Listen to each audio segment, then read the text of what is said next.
오늘의 뉴스레터에 오신 것을 환영합니다. 아래는 주요 내용입니다. 1. 중국이 종이배의 위력을 과시하다. 1. 중국은 한국의 잠수함에 무기와 장비를 보고 두려워. 안녕하세요. 우리나라 섬들을 모두 요새화하여 미사일 설치를 해야 합니다. 일본이나 중국이 함부로 까불지 못하도록. 저 중국 종이배 밑으로 우리 잠수함이 추격해갔는데 중공은 모른다는 게 팩트.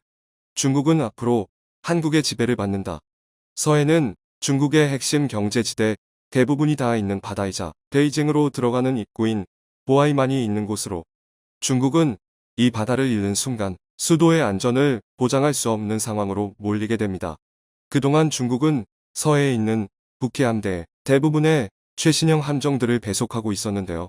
이에 그치지 않고 중국의 유일한 동맹 러시아와 접점인 동해에까지 눈을 돌리고 있습니다. 이렇게 되면 동해는 동아시아의 새로운 화약고가 될 수 있다고 여러 전문가들이 분석하고 있습니다. 20일 일본 통합망로본부와 중국 글로벌 타임스에 따르면 지난 18일 중국 인민해방군 해군 소속 05형 구축함 난창함, 52기형 구축함 청두함, 54A형 호위함 다칭함 등 3척이 동해로 진입했습니다. 글로벌 타임스는 난창함의 첫 동해 항해라고 말했는데요. 일본 통합망로본부는 18일 오전 11시쯤 일본 해상자위대가 이들 중국 전투함 3척이 스시마 남서쪽 250km 공해를 항해하는 것을 발견했습니다. 일본 통합망로본부도 난창함을 처음으로 확인했다고 덧붙였는데요. 중국 전투함은 대한해협에서 동해로 항해했습니다. 지난해 1월 취역한 난창함은 길이 180m의 만재 수량 13,000톤에 달하는 대형 구축함입니다. 우리 세종대왕함의 만재톤 수량이 만톤인 것을 감안했을 때 아시아에선 가장 큰 전투함인데요. 중국이 스텔스 전투기까지 잡아낸다고 자랑하는 능동 위상 배열 레이더 이사가 달려 있습니다. 최대 속도 마하산맥 시속 3,675km를 내는 YJ-18 함대함 미사일과 핵탄두를 탑재할 수 있는 CJ-10 함대지 미사일도 싣고 있죠. 중국의 CCTV는 1월 북해 함대에 취역한 구축함 난창함은 1만 3,000톤에 달하는 대형 구축함이다. 각종 최신 장비와 무기를 탑재했다며 중국에선 중국판 주몰트라고 자랑합니다. 군사평론가 심중핑은 난창함이 원양 순찰 능력을 갖추게 됐음을 보여준다면서 이번 작전은 일상적으로 계획된 것으로 난창함이 항행 과정에서 전투 능력을 연마하기 위한 것일 가능성이 있다고 해석했습니다. 이에 일본도 구축함을 계속 취역시키고 있습니다. 북한과 중국의 탄도미사일 공격에 대처하는 일본 해상자위대 최신의 이지스 구축함 하구로가 19일 취역해 실전 배치됐다고 지지통신과 도쿄신문 등이 19일 보도했습니다. 매체에 따르면 이지스 구축함 하구로는 이날 요코하마 저판 마린 유나이티드 공장 부두에서 인도식을 갖고 사세보 기지에 배속했는데요. 하구로 취역으로 일본 정부가 2013년 확정한 방위계획 배강이 탄도미사일 대응 전력을 향상하기 위해 마련한 이지스함 8척 체제를 구축하게 됐다고 매체는 지적했습니다. 작년 3월 배치한 이지스 구축함 만화와 마찬가지로 하구로함은 조기경보기 등과 순항미사일, 적 전투기 위치 정보를 실시간으로 공유하는 공동교전 능력 CEC 시스템을 갖췄는데요. 또한 하구로함은 일본과 미국이 공동 개발한 사정 1000km 이상 요격 미사일 SM-3 블록2A 발사 능력도 보유하고 있습니다. 하구로함은 기준 배수량이 8,200톤으로 전장 170m, 전폭 21m이며 건조비가 1,700억엔 약 1조 7,650억 원에 달했는데요. 일본은 마야함에 이어 하구로함까지 투입함으로써 근래 신형 단거리 탄도미사일 발사 도발을 계속하는 북한과 중국의 위협에 맞서 미국과 공조에 대처하는 능력을 크게 높이게 됐다고 보도했습니다. 하구로함은 탄도미사일을 요격할 수 있는 해상자위대 군함으로는 8번째가 됩니다.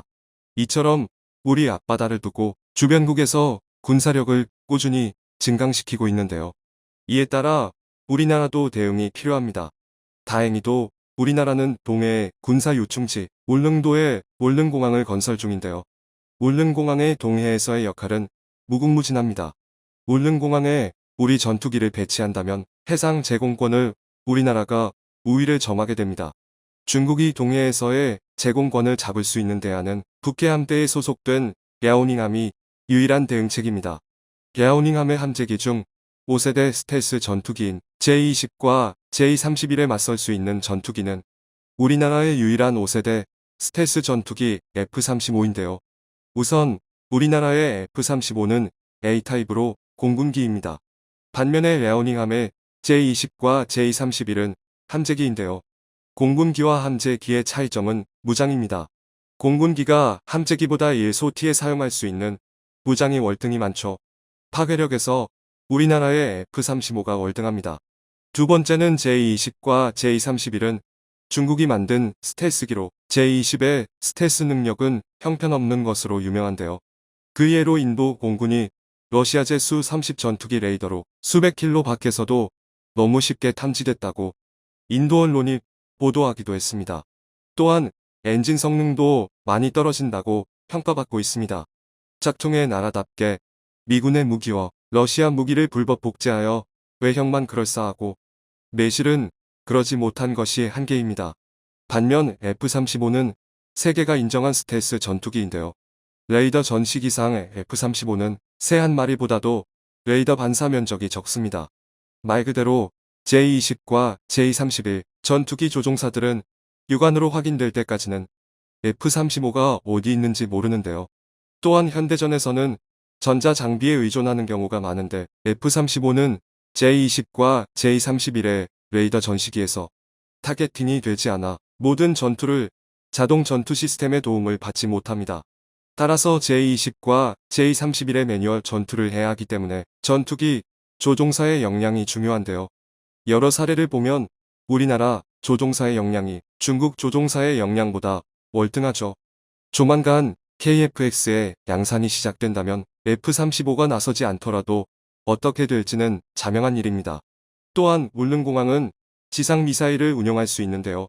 우리 국산 천공 대공 미사일과 미국제 패트리어트 미사일로 적 함재기와 미사일 요격하여 혹시 모를 적들의 울릉공항 미사일 공격에 대비할 수 있고, 또한 전투기 간 공중전이 발생하면 지상미사일로 화력 지원을 통해 우리 전투기 조종사의 생존력을 보장할 수 있습니다. 울릉공항의 별명은 불침항모인데요. 말 그대로 침몰하지 않는 항모죠. 항모 하나를 지키기 위해 항모전단을 꾸리는데요. 구축함부터 호위함, 군수지원함 등 딸린 식구들이 엄청 많습니다. 그만큼 적 공격에 취약해 보디가드들이 많이 필요한 VIP인 셈이죠. 그리고 미사일 하나라도 상갑판에 맞게 되면 수리가 될 때까지 함재기들은 이함하지 못하는데요. 수리하려면 정비창까지 가야 하는데 동해에서 중국까지는 꽤 거리가 있고 충무공의 후예들이 도망가는 항모를 그냥 놔둘 리 없습니다.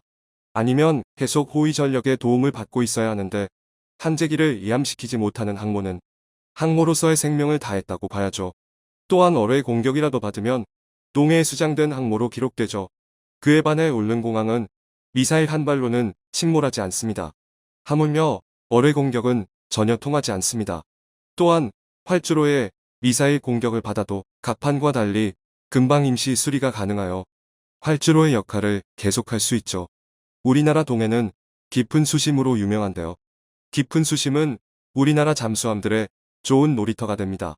전 세계적으로 잠수함은 비대칭 전력의 대표급이라고 할 수 있는데요. 우리나라의 잠수함 능력은 전 세계가 다 알고 있죠. 미국 하와이에서 열리는 림팩 훈련에서 우리나라 잠수함 하나가 미국의 항모전단을 농락하는 일화는 너무나 유명합니다. 은밀히 움직이는 잠수함에게는 이지스함이든 항공모함이든 그저 사냥하기 좋은 먹잇감에 불과한데요. 이 바다의 암살자가 평균 수심이 1684m인 동해에서 활동한다면 아무리 좋은 음파탐 지기소나로 탐색을 하여도 사막에서 바늘을 찾는 것과 같습니다. 어떻게 보면 잠수함이 스텔스 전투기보다 더 무서울 수도 있는데요. 우리나라 K드라마 빈센조에서 주인공 빈센조 카사노는 이런 말을 합니다. 세상에서 제일 아픈 주먹은 뒤에서 날아오는 주먹이다. 어떻게든 육안으로 탐지가 가능한 스텔스 전투기와는 다르게 기본적으로 대잠전의 기본 전제는 잠수함이 어느 곳에 있다가 아니라 어디에 있을 것이다 입니다. 어디서 날아올지 모르는 어뢰 공격과 불쑥 튀어나와 레이더에 탐지됐을 땐 이미 피격돼버리는 수중 발사 미사일은 그야말로 세상에서 제일 아픈 주먹이죠.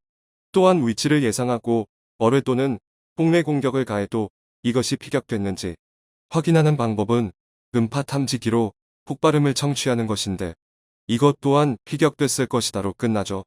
그리고 전쟁에서 가장 중요한 것은 보급입니다.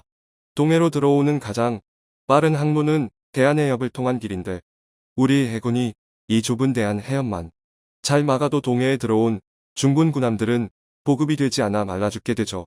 중국 매체들은 미국이 아시아에서 동맹을 끌어들여 중국을 포위하려 하지만 한국은 미국의 전략에서 약한 고리가 될 것이라고 중국 언론이 분석했는데요. 관영 한구 15의 영문판 글로벌 타임스는 한국이 정치적, 경제적으로 중국에 크게 의존하고 있기 때문에 미국이 주도하는 중국 봉쇄를 위한 아시아 동맹에 거리를 둘 것이라고 보도했습니다. 물론 중국이 우리나라를 상대로 경제적 제재를 가하면 타격이 없을 순 없겠죠. 하지만 국가의 존폐 여부가 왔다 갔다 하는 상황에서 목숨을 담보로 경제적 손실을 지키는 바보가 있을까요? 중국은 동북공정, 김치공정, 한복공정을 통해 우리나라의 좋은 것들은 다 빼앗으려 하고 있습니다. 우리나라를 중국의 속국으로 생각하면서 외교적 결례를 지속적으로 하고 있기도 합니다. 땅만 큰 중국 같은 소국에 우리의 힘이 얼마나 대단한지 보여주는 날이 하루빨리 왔으면 합니다. 진짜 메이드 인 차이나는 코로나뿐이지. 한류에 배 아파서 모두 다 자기 것이라 우기는데 참 거지 같은 사기꾼 집단이다. 시청해주셔서 감사합니다.